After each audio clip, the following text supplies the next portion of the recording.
महाराष्ट्र राज्याच्या पहिल्या भावी महिला मुख्यमंत्री पुण्याच्या मार्केट यार्ड परिसरात सुनेत्रा पवारांचे असे फलक झळकलेत। प्रचंड बहुमताने विजयी होण्याच्या शुभेच्छा या फलकावर देण्यात आल्या। कार्यकर्त्यांनी रात्री फटाके फोडून जल्लोषही केलेला आहे। तर आताच बारामती पोटनिवडणुकीसाठी मतदान झालेलं आहे, त्यानंतर ही फलकबाजी करण्यात आलेली आहे, ज्यावर सुनेत्रा पवारांचा भावी महिला मुख्यमंत्री असा उल्लेख करण्यात आलाय।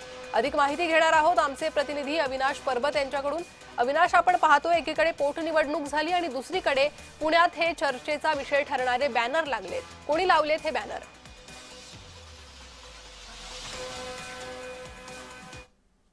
सुनेत्रा पवार यांच्या पोटनिवडणूक जी आहे ती मतदान पार पडलेलं आहे। अजून निकाल देखील आले नाहीये, परंतु पुण्याच्या मार्केट यार्ड मध्ये जे आहे प्रचंड बहुमताने सुनेत्रा वहिनी यांना मतदान निवडून आल्याबद्दल शुभेच्छा, अशा शुभेच्छांचा फलक लावण्यात आलेले। त्याचबरोबर भावी महाराष्ट्राच्या भावी पहिल्या महिला मुख्यमंत्री म्हणून देखील या बोर्डवर नमूद करण्यात आलेले आहे। खरं तर राष्ट्रवादीचे पदाधिकारी आहे यांच्याकडून हा फलक लावण्यात आलेले। त्याचबरोबर रात्री फटाके फोडून देखील हा आनंद उत्सव साजरा करण्यात आलेला आहे। त्यामुळे शहरामध्ये जे आहे एकच चर्चेला उधाण आलेलं आहे। आपल्याला माहिती आहे अजित पवार यांच्या बाबतीत देखील मुख्यमंत्री म्हणून अनेक वेळा फ्लेक्स लावण्यात आले होते, पण तो अजितदादांनी प्रत्येक वेळी सांगितले की जादू आकडा जोपर्यंत आपण पार करत नाही तोपर्यंत मुख्यमंत्री म्हणून कार्यकर्त्यांचा इच्छा असते हे मान्य आहे, परंतु जोपर्यंत जादू आकडा आपण पार करत नाही तोपर्यंत मुख्यमंत्र्यांच्या या फक्त गोष्टी जायच्या अजित पवारांनी अनेक वेळा म्हटलेले। परंतु ते जे आहे आता सुनेत्रा